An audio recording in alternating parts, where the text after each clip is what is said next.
Assalamualaikum warahmatullahi wabarakatuh. Salam sejahtera untuk kita semua. Shalom, Om Swastiastu, Namo Buddhaya, salam kebajikan. Alhamdulillah saya sudah bertemu dengan Bapak Presiden, melaporkan secara detail daripada hasil meeting Presiden FIFA dengan saya di Doha kemarin. Dan juga saya membawa surat dari Presiden FIFA yang saya langsung berikan kepada Bapak Presiden. Dan tentunya setelah membaca surat tersebut, Bapak Presiden menginstruksikan saya dua hal. Satu, segera membuat peta biru transformasi sepak bola Indonesia yang seperti Bapak Presiden sudah sampaikan pada saat waktu itu ketika saya baru saja menjadi ketua PSSI bersama para exco yang hadir. Bapak Presiden menekankan ini harus segera selesai dan harus segera disampaikan kepada FIFA. Yang kedua, Bapak Presiden juga menginstruksikan langsung kepada saya untuk segera kembali membuka pembicaraan bersama FIFA untuk kita tetap menjadi bagian keluarga besar FIFA. Yang kita tahu FIFA sendiri itu total membersnya ada 216 dari berbagai negara, salah satunya kita. Sehingga bisa diartikan bahwa Presiden tidak mau kita terkucilkan dari peta persepak bolaan dunia. Nah, karena itu saya tentu akan berusaha keras memastikan transformasi sepak bola Indonesia ini terjadi, bukan wacana, tapi benar-benar terjadi. Dan saya juga akan bekerja keras untuk kembali bernegosiasi kepada FIFA untuk menghindari sanksi yang bisa terjadi. Karena dari FIFA sendiri tentu mengharapkan hal-hal ini tidak terjadi, tetapi tentu kalau kita lihat dari suratnya itu jelas bahwa FIFA sedang mempelajari dan mempertimbangkan sanksi untuk Indonesia. Nah, karena itu saya sedang menunggu undangan kembali dari FIFA setelah mereka ada rapat FIFA Council yang akan terjadi beberapa hari ke depan, dan saya tentu bersiap untuk kembali bertemu FIFA. Mungkin itu yang saya bisa sampaikan. Terima kasih. Wassalamualaikum warahmatullahi wabarakatuh. Bayu Pak, Radio El Sinta Pak. Ya. Pak, dalam pertemuan tersebut yang menjadi titik berat FIFA untuk membatalkan di Indonesia, masyarakat mungkin sudah banyak tahu, tapi belum dari mulut Pak Erik sendiri. Ya. Apa Pak yang menjadi dasar utama pembatalan tersebut, dan nanti kira-kira sudah ada gambaran belum Pak? Sanksi apa yang nantinya akan diberikan oleh FIFA bagi sepak bola tercinta di tanah air ini? Iya, sanksi terberat tentu ini yang kita tidak harapkan kalau kita tidak bisa berikut kompetisi secara maksimal di seluruh dunia. Sebagai tim nasional ataupun sebagai klub, juga ini akan menjadi sebuah kemunduran buat sepak bola Indonesia, dan itu sebenarnya sudah pernah kita terjadi di tahun 2015 waktu itu. Yang kebetulan juga saya bukan siapa-siapa saat itu, saya bukan menteri, bukan pengurus PSSI. Bapak Presiden meminta untuk saya juga bisa melobi waktu itu ke FIFA dan dicabut di tahun 2016 kalau tidak salah. Nah, tentu itu yang terberat di mana kita menjadi menyendiri. Jadi kita melakukan pertandingan, pembinaan wasit, usia muda, tetapi tidak ada tentu ke depannya ya cuman ya ibarat ya kita di Indonesia saja gitu. Dan saya rasa itu yang tidak kita harapkan, karena apalagi mata pencarian di sepak bola ini kan tidak bisa sekonyong-konyong hanya dilihat oh ini dan itu, tetapi turunannya banyak sekali yang namanya industri olahraga sepak bola itu. Yang kedua tentu ya kembali, FIFA ini kan otoritas tertinggi sepak bola di dunia.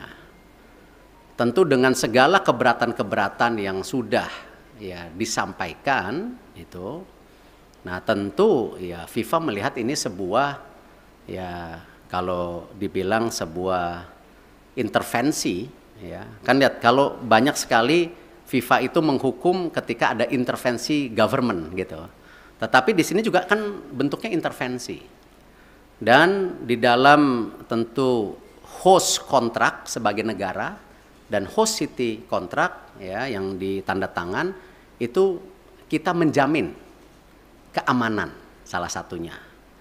Nah, tentu ini yang mungkin menjadi pertimbangan FIFA juga ya. Kalau kita lihat mengenai fasilitas, saya rasa ya FIFA sudah bicara lapangan yang sebelumnya belum siap. Terima kasih pemerintah pusat benar-benar mempersiapkan lapangan itu dan sehingga bisa qualified, lolos semuanya lapangan. Nah, tentu pertimbangan-pertimbangan ini yang memang menjadi hal bagaimana FIFA.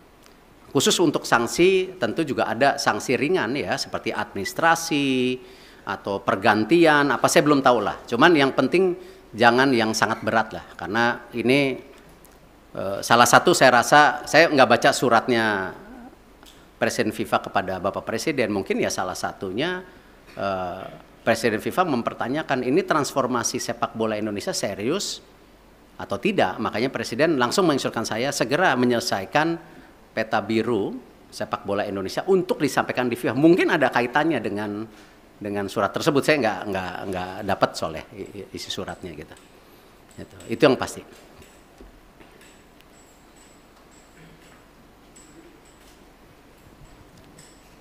Terima kasih Pak. Saya Anto dari Harian Kompas Pak. Tadi selain cetak biru tadi untuk jangka pendek dan menengah, khususnya bagi talenta-talenta muda Pak, itu bagaimana Pak pemerintah memfasilitasi para pemain usia muda kita Pak? Karena kan Piala Dunia U20 itu sebenarnya panggung bagi mereka ya Pak ya untuk berkembang. Itu yang pertama. Kemudian yang terkait yang kedua tadi Pak soal Indonesia supaya tidak terkucilkan oleh FIFA. Israel kan juga anggota dari FIFA Pak. Sementara Indonesia ada rencana bidding Piala Dunia 2034 ya Pak.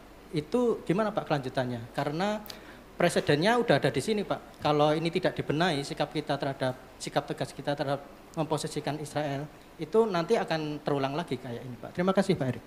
Ya, saya rasa hari ini kita jangan berpikir terlalu jauh dengan mimpi-mimpi 2034 ada Piala Dunia, ada Olimpiade yang kemarin juga di G20 disampaikan antara Presiden IOC Thomas Bach dan Indonesia. Saya rasa mungkin dengan berat hati ya kita bicara penyelesaian ini dulu. Karena itu sesuatu yang saya rasa belum menjadi sebuah hal yang prioritas hari ini. Gitu. Yang pasti ya tentu tadi disampaikan bahwa Presiden tadi bicara sama saya, Presiden akan juga mengundang timnas U20 1-2 hari ini. Saya tentu ada mekanismenya dari istana yang akan melakukan itu. Nah, Bapak Presiden beliau sudah menyampaikan solusi-solusinya dan tentu saya bilang Bapak saya ikut aja karena ini memang kan pemerintah yang harus hadir. Dan ini kenapa juga kemarin ketika pemilihan ketua PSSI kan sempat ada isu-isu seakan-akan pemerintah selalu di dalam wacana mengintervensi. Kan sebenarnya statuta FIFA itu jelas. Siapapun boleh menjadi exco selama mengikuti statuta. Nah, ini jangan juga kita terbelenggung seakan-akan ketika ada tentu tokoh atau representatif dari pemerintah lalu itu melanggar statuta FIFA ya yang selalu diwacanakan government intervensi. Tidak. Nah, buktinya kita aman-aman saja gitu loh. Nah, inilah yang kenapa saya rasa pemeran pemerintah untuk pembangunan tim nasional, infrastruktur itu menjadi sangat penting. Tidak mungkin sebuah negara yang seperti Indonesia yang sedang ingin maju masuk dalam kategori negara berkembang, lalu olahraga sendiri menjadi terpisahkan.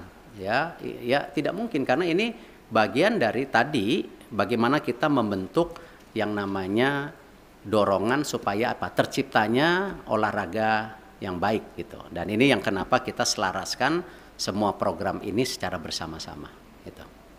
Terakhir ya. Selamat siang Pak Erik, Fajar dari Tempo. Pertanyaan pertama mungkin penegasan sedikit lagi Pak. Di surat FIFA itu kan nggak ada soal Israel Pak ya. Hanya ada Kanjuruhan yang terjadi tahun lalu. Nah penegasan sebenarnya pembatalan pencoretan Indonesia ini karena Kanjuruhan seperti yang disurat atau memang karena penolakan timnas Israel di tanah air. Itu yang pertama Pak. Yang kedua, ini kan kita masih bidding untuk Piala Dunia, bahkan Piala Dunia Senior kita akan berencana bidding juga nanti gitu Pak ya. Nah ke depannya dan event internasional lainnya. Sebagai Ketua PSSI, apakah Bapak bagaimana menyikapi rencana apakah akan melobi mungkin kelompok-kelompok Islam yang lain yang selama ini menolak Israel agar ketika kita bidding nanti hal-hal seperti ini tidak terjadi kembali Pak. Dan pertanyaan terakhir Pak, setelah Bapak kemarin ke Qatar itu kan di GBK Arena rame Pak ya, karangan bunga, terima kasih Pak Erik gitu kan, yang dianggap memberikan keuntungan ke Bapak. Kita apakah Bapak mengetahui atau seperti apa sih Pak karangan bunga yang di GBK Arena itu? Terima kasih.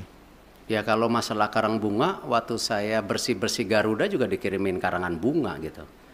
Tentu konteksnya itu ya bagian dari apresiasi. Tetapi kan kesuksesan sebuah event besar atau sebuah tentu organisasi besar bukan karena kerja individu. Ya itu karena sebuah kerja tim yang bersama. Ya saya rasa kita nggak bisa klaim-klaiman oh sukses ini karena titik-titik. Enggak, ini semua kerja tim. Nah karena itu kalau kita bicara mengenai event ke depan, tadi saya sudah sampaikan, kita fokus ke sanksi dulu hari ini. Ya, Bapak Presiden jelas, jangan sampai disanksi, segera selesaikan buku biru, rencana transformasi sepak bola. Bahkan kalau bisa, Bapak Presiden waktu itu sudah sampaikan sampai 2045, target kita apa sih? Sebagai negara yang ekonominya akan terus tumbuh, ya. Cita-citanya nomor 4, nomor 5 terbesar di dunia dengan jumlah penduduk yang 280 juta, 55% anak muda. Ini tujuannya apa transformasi ini? Apakah tetap jago kandang atau memang ada prestasi lainnya di luar negeri? Nah itulah yang kenapa Bapak Presiden mendorong ini sebagai bahan untuk bernegosiasi dengan FIFA. Supaya tadi sanksinya ada. Tetapi jangan yang terberat. Nah itu pun apa? Nggak tahu. Apakah administrasi? Apakah apa? Saya nggak tahu. Kita lihat. Tetapi jangan yang sama 2015 gitu. Kalau di surat FIFA pengertian saya, ya pengertian saya justru terbalik. Di situ FIFA bicara transformasi lagi. FIFA menyiapkan tim, ya menyiapkan tim untuk apa? Transformasi sepak bola. Salah satunya memang waktu Kanjuruhan itu kan isu standarisasi daripada keamanan. Itu. Nah karena itu saya habis ini langsung akan telepon Pak Basuki. Ya, Pak Basuki waktu itu sudah paparan dengan Bapak Presiden. Sudah ada 22 stadium yang diaudit oleh Bapak Presiden. Ya, oleh pemerintah, oleh Bapak Presiden itu. Nah di situ sudah ada kondisinya yang ringan, yang berat. Nah, ini harus distandarisasikan. Nah, kenapa juga ya FIFA mengecek lapangan yang 6 dipakai ini sesuai standar atau tidak juga karena itu. Jadi memang security and safety itu menjadi penting. Ya, dan kita sebagai host country juga security dan safety menjadi penting, tidak aja dalam kegiatan event seperti liga kita. Liga-liga kita kan isunya sama nanti ke depan. Bagaimana supporter bisa pulang ke rumah. Gitu. Nah ini yang harus kita bangun security dan safety. Dan saya rasa ini menjadi hal yang sangat kita harus standarisasikan. Yang namanya manajemen pertandingan, manajemen lapangan pertandingan. Itu harus menjadi hal-hal standar. Kalau memang kita mau juga menjadi transformasi. Jadi itu yang saya bisa sampaikan. Terima kasih. Wassalamualaikum warahmatullahi wabarakatuh.